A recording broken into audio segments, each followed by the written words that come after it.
वरदान है आपको महाराज, आप बुद्धि की मालिक नहीं, हृदय की मालिक हैं। और ये बुद्धि के मालिक होते हैं। और बुद्धि हमेशा तर्क वितर्क सोचना ये वो इसमें पड़ी रहती है। हृदय हृदय कुछ नहीं सोचता। निशावर हो जा भाई, बस निशावर हो जा। तो बहुत भाग्यशाली आप सब लोग। निखिल मेहता एवं चारू मेहता फतेहाबाद से आज इनको इस कार्यक्रम की दूसरी रस्म मां भगवती की ज्योति प्रचंड के द्वारा, इनके कर कमलों द्वारा ये सौभाग्य इनको प्राप्त हुआ। बहुत बहुत साधुवाद इन परिवारों को जो यहाँ पर विशेष सेवा कर रहे हैं। और मैं पंडित जी का बहुत अभिनंदन करती हूँ, हृदय से स्वागत करती हूँ पंडित जी का। इसमें भी मैं कहूंगी कि आप बहुत अच्छे हैं, बड़ी भगवान की कृपा है वो आपके ऊपर कि जो हमारे पंडित त्रिपाठी जी जैसे ब्राह्मण, विद्वान ब्राह्मण आपको मिले।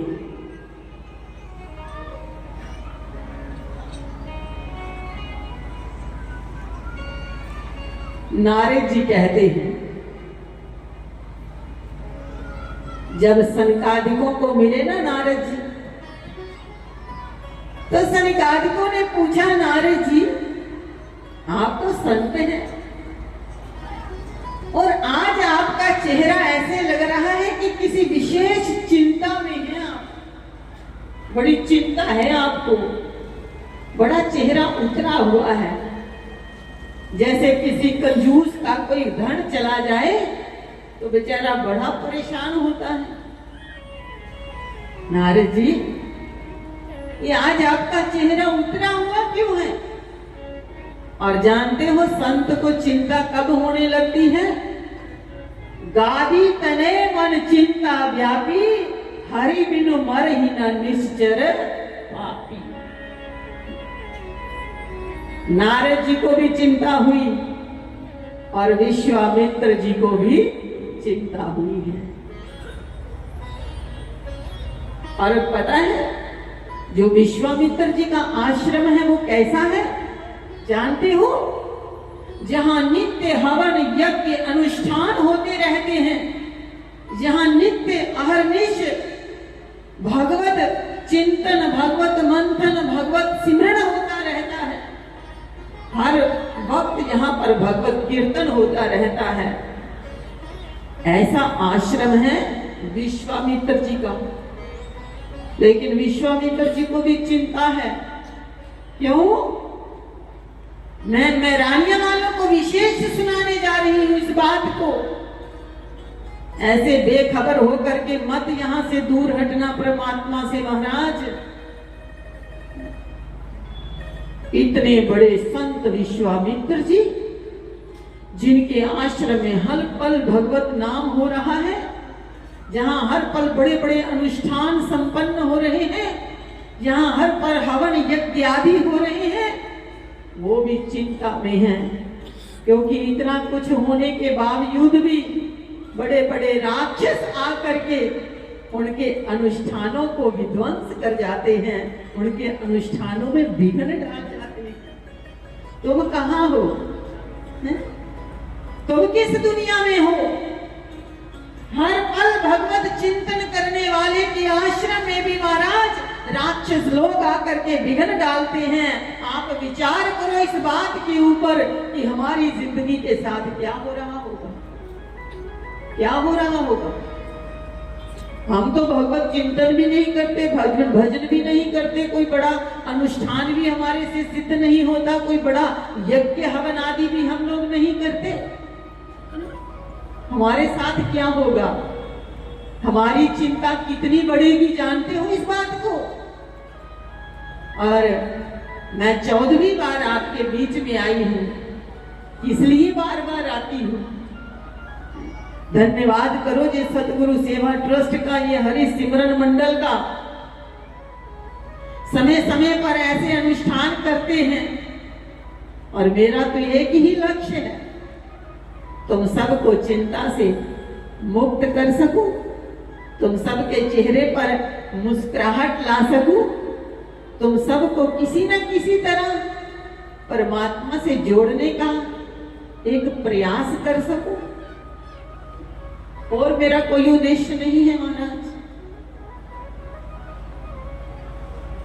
प्रमाण भरे पड़े हैं, शास्त्रों के अंदर प्रमाण भरे पड़े हैं। विश्वामित्र जी कहते हैं दशरथ जी के पास आकर के, दशरथ जी कहते, जब विश्वामित्र जी ने कहा कि मुझे लक्ष्मण और राम जी चाहिए, तो दशरथ जी ने कहा मेरी सारी संपदा ले लो, और तो और प्राणों से प्यारा किसी को कुछ नहीं होता। और दशरथ जी कहते मेरे प्राण भी ले लो चाहे, लेकिन राम को मुझसे जुदा, राम को मत। चारों, मुझे वैसे तो चारों ही बहुत प्यारे हैं, लेकिन राम जी के प्रति तो कैसी अनूठी श्रद्धा थी, भाव था, कैसा अनूठा प्यार था, अद्भुत प्यार था कि राम के बिछड़ते ही दशरथ जी प्राण को प्राप्त हो गए महाराज, प्राण त्याग दिए। और विश्वामित्र जी कहते हैं क्योंकि वहां पर बहुत आतंक है इस वक्त, निश्चरों का बहुत तंग करते हैं, बहुत सताते हैं ऋषि मुनियों को, शुभ कार्य को संपन्न नहीं होने देते। तो फिर बीच में कौन आया जानते हो? वशिष्ठ जी आए। वशिष्ठ जी ने आकर के कहा दशरथ, ये तो भगवान का जन्म ही किस लिए हुआ है, जानते हो किस लिए हुआ भगवान का जन्म? ये साधुओं की सेवा करने के लिए, ये समाज की सेवा करने के लिए, ये बड़े बड़े अनुष्ठान सिद्ध करने के लिए ही तो भगवान का जन्म हुआ है। गौ माता की रक्षा के लिए भगवान का जन्म हुआ है, धर्म स्थापना के लिए भगवान का जन्म हुआ है। जाने दीजिए इनको, जाने दीजिए। और जब वशिष्ठ जी ने कहा तो विश्वामित्र जी के साथ राम और लक्ष्मण को भेजे। और एक बात और आपको बता दूं, साधु ते होए ना कार्य हानि। अगर आप किसी संत के साथ जुड़ते हो, किसी साधु के साथ जुड़ते हो, तो जीवन में कोई हानि नहीं होगी। क्योंकि मैं नहीं कह रही, ये पंडित जी हमारे शास्त्रों के अच्छे ज्ञाता हैं, ये जानते हैं इस बात को कि रामचरितमानस में ये बात आई है, साधु ते हो ही ना कार्य हानि। साधु से कभी कोई किसी का अनिष्ट नहीं होता, बशर्ते जब साधु से जुड़े तो मन से जुड़े, समर्पित भाव से जुड़े, प्रेम भाव से जुड़े, स्वार्थ भाव से नहीं, ऊपर से दिखाने के लिए नहीं जुड़े। तुलसीदास जी कहते सठ सुत रही सत्संगति पाई, पारस परस कुधात सुहाई। बड़े से बड़ा सठ भी आकर के अगर साधु की संगति में बैठ जाता है तो उसका भी उद्धार हो जाता है। तो यहाँ हम देखते हैं महाराज के लोग साधुओं के साथ रह करके भी ना अपने विचारों को बदल पाते हैं, ना अपने दिनचर्या को बदल पाते हैं, ना ही अपने आप को, ना अपने स्वभाव को बदल पाते हैं। ऐसे भी लोग देखे हमने। इसका मतलब उधर कहते हैं साधु ते होए ना कार्य हानि, तो फिर कहां पर फर्क रह रहा है?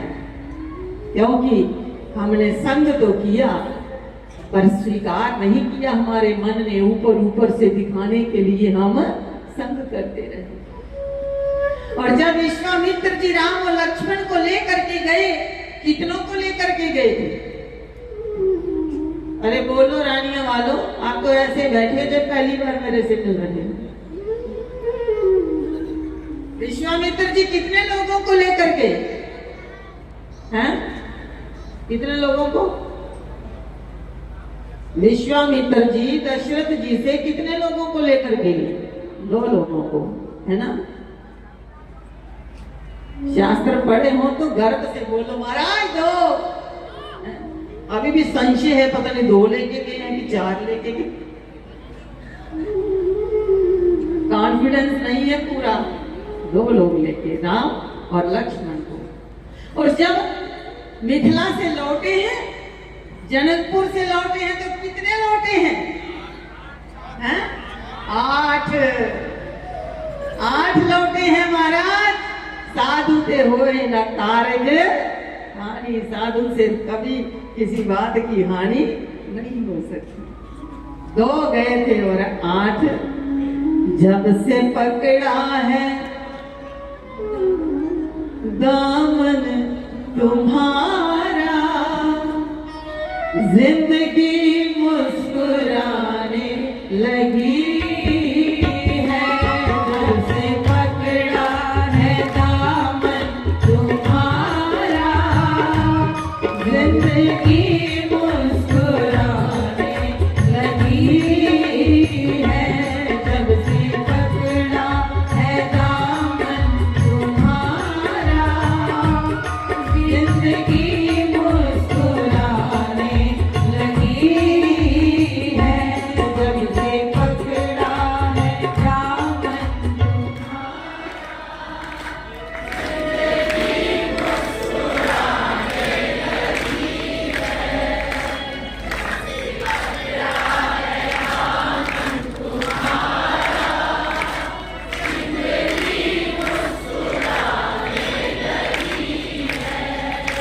मिल गई मेरी हसरत को मंजिल, मिल गई मेरी हसरत को मंजिल।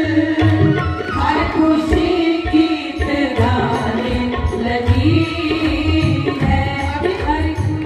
अभी तुम्हारे पास जो खुशी भी है ना, वो भी बेचारी पूरी खुश नहीं है, वो भी बुझी बुझी सी है। खुशी में भी पूरी तरह खुश नहीं हो पाते महाराज। लोगों को दिखाने के लिए मुस्कुराना पड़ता है। अंदर से खुश है। हराने वाले तो होंगे, क्योंकि निरंतर कथा से जुड़े हुए हैं आप लोगों को। मुझे बड़ा सोच समझ के बोलना पड़ रहा है। मिल गई